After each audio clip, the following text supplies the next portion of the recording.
좋은 아침입니다. 요한복음 8장 22절에서 29절 말씀 보도록 하겠습니다. 22절 유대인들이 이르되 그가 말하기를 내가 가는 곳에는 너희가 오지 못하리라 하니 그가 자결하려는가.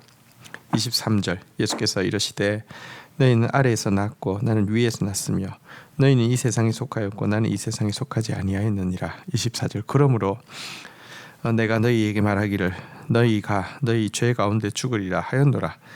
너희가 만일 내가 그인 줄 믿지 아니하면 너희 죄 가운데 죽으리라. 자, 유대인들은 예수님께서 이제 하시는 말씀에 대해서 이제는 대놓고 이제 모욕하고 조롱하기에 급급했던 모습을 우리가 보도록 하겠습니다. 예수님께서 사실 너희가 그러니까 내 아버지를 알지 못하기 때문에 나도 알지 못한다라고 하자, 그들은 이제 예수를 사생자라고 하면서 네 아버지가 누구냐, 네 아버지 아냐, 이런 식으로 이제 조롱했던 모습을 우리가 보았는데요. 예수님께서 그들에게 내가 가리니 너희가 나를 찾다가 너희 죄 가운데 죽겠고 내가 가는 곳에 너희가 아주 못하리라 이렇게 경고하신 것에 대해서도 네가 간다고 하고 우리가 그곳에 못 간다고 하는 거 보니까 네가 자살을 하면 유대교에서는 지옥 간다고 가르치는데, 그러니까 너는 지옥을 갔으니까 우리가 너를 못 보게 되는가 라는 말이지, 이런 식으로 지금 모욕을 하고 있는 모습을 보게 됩니다. 여러분, 기본적으로 유대인들을 지금으로 바꾸면 이제 기독교인이라고 할 수 있는데요. 기독교인이 예수님에 대해서 이렇게 이제 모욕하고 조롱하고 비웃고 이러고 있는 모습이 참 이게 말이 안 되는데 그럴 수 있다는 것을 우리가 정말 기억해야 합니다.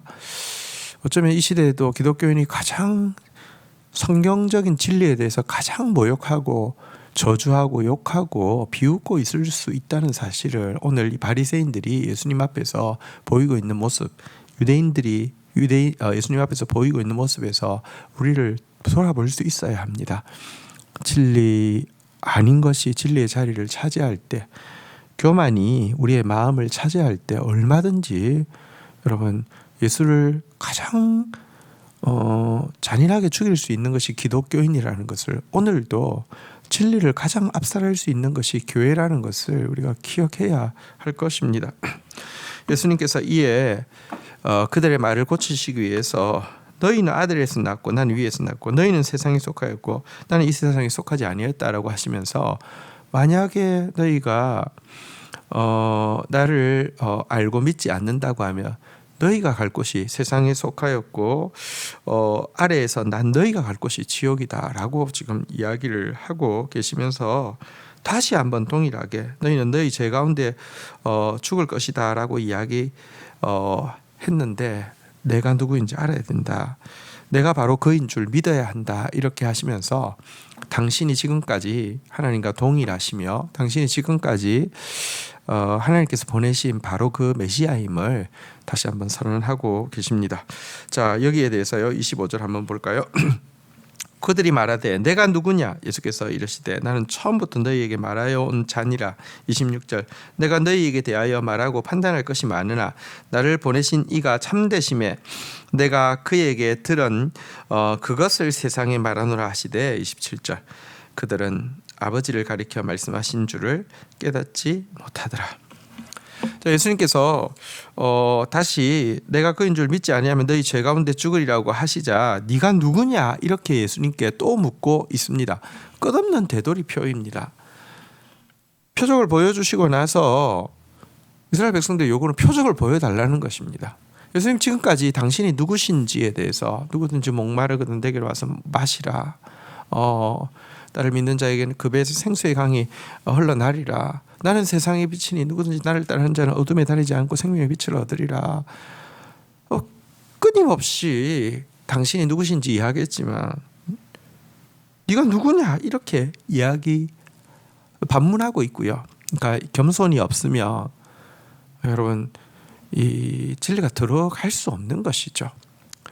그리고 여기에 대해서 예수님은 나는 처음부터 너에게 말해온 자 아니라 예수님 처음부터 시종 일관 해오신 말씀이 동일한데 하나도 들어가지 않았다는 것을 볼 수 있습니다. 자, 하지만 예수님께서는 참 이렇게 완악한 무리를 보시면서 판단하고 분노하고 저주하실 일이 많았겠지만 예수님은 오직 이런 상황에서도 판단 대신에 아버지께 들은 그것, 다시 말하면 아버지께서 그를 보내시면서 맡기신 일, 세상을 구원하기 원하시는 하나님의 복음을 전하는 일에 집중하셨습니다. 근데 이렇게 속 터지는 사람을 보면서 구원이 아니라 심판이 훨씬 더 가까울 것 같은데 어떻게 이럴 수 있었습니까? 그것은 때가 차면 반드시 공의로 심판하실 하나님에 대한 신뢰가 있었기 때문에 예수님은 판단 대신에 복음을 전하는 데 집중하시고 있는 것입니다. 하지만 유대인들은 이 같은 예수님 말씀조차도 이해할 수 없었습니다. 도대체 이게 무슨 말인지 전혀 들어가지 않는 것입니다. 진리가 들어가는 것은 지식의 문제가 아닙니다. 진리가 들어가는 것은요, 학벌의 문제가 아닙니다. 진리가 들어가는 것은 어린아이 같은 겸손이 없이는 들어가지 않는데요. 겸손이 언제부터 사라집니까?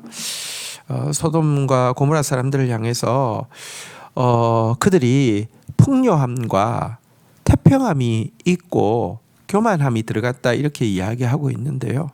우리가 주님 때문에 많은 풍요를 누리고 우리가 주님 때문에 많은 태평함을 누리는데 그것이 교만을 강화시켜서 진리가 들리지 않게 하는 것이 된다고 하면 얼마나 비참하고 얼마나 하나님 앞에 죄송스러운 일입니까?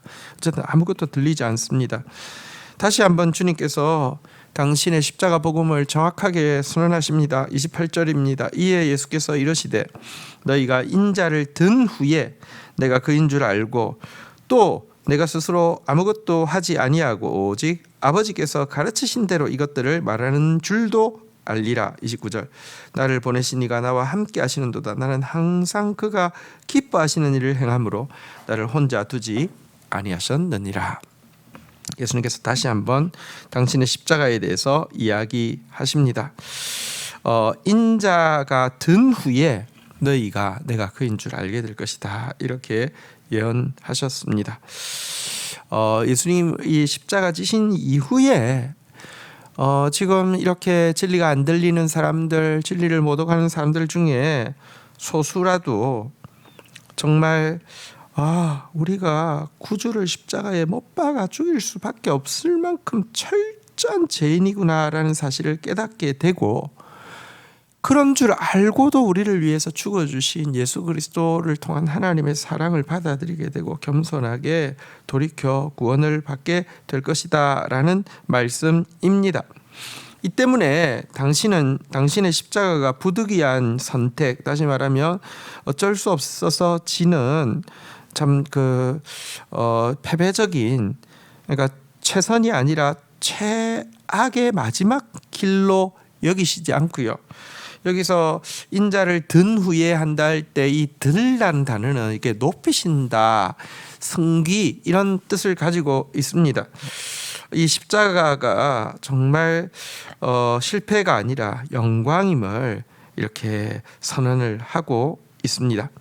자, 마지막으로 예수님께서는 하나님께서 당신을 한순간도 혼자 두지 않으신다라고 간증하고 있습니다.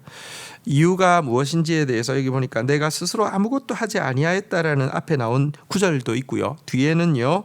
내가 항상 그가 기뻐하는 일을 행함으로라는 표현이 있습니다. 작게는 내 생각으로 아무것도 하지 않는 것, 이것이 하나님이 우리를 기뻐하시고 우리를 떠나지 않고 항상 함께 하시는 비결이고요.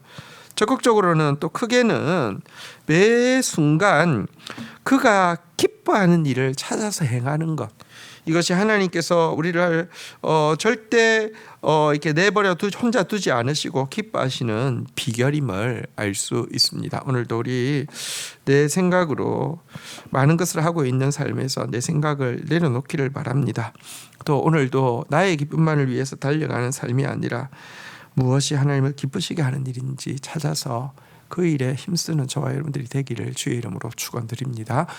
주신 말씀 붙잡고 기도하며 나가도록 하겠습니다. 주님 감사합니다. 예수님의 말씀에 끊임없이 조롱하고 또 비웃고 이해하지 못하고 있는 유대인들의 모습을 보면서 겸손을 잃어버린 신앙이 얼마나 섬뜩한 것인지를 다시 한번 깨닫습니다. 하나님, 참으로 진리 앞에서 겸손한 자 되어질 수 있도록 주님께서 역사하여 주시기를 간절히 간구하고 소원합니다. 주님, 이와 같은 무리들을 보시면서도, 이와 같이 완악한 우리들을 보시면서도 주님, 하나님을 신뢰하심으로 말미암아 구원의 기회를 주시는데, 십자가를 통해서 한 영혼이라도 더 구원하시는데 집중하는 당신의 모습을 발견하게 됩니다. 그리고 그 십자가가 좀 부득이한 어쩔 수 없는 선택이 아니라 영광의 선택이라고 고백하고 있는 주님의 모습을 보게 됩니다. 주님의 마음을 우리가 가지게 하시고 주님의 십자가를 우리가 배울 수 있도록 도와주시옵소서. 주님처럼 스스로는 아무것도 하지 않는 삶, 그러나 주님처럼 항상 그가 기뻐하시는 일을 행하는 삶 살게 하시사 한순간도 하나님께서 우리를 홀로 두지 않는 그런 행복한 삶을 살 수 있도록 은혜를 더하여 주시옵소서. 감사합니다. 예수 그리스도의 이름으로 기도 올립니다. 아멘.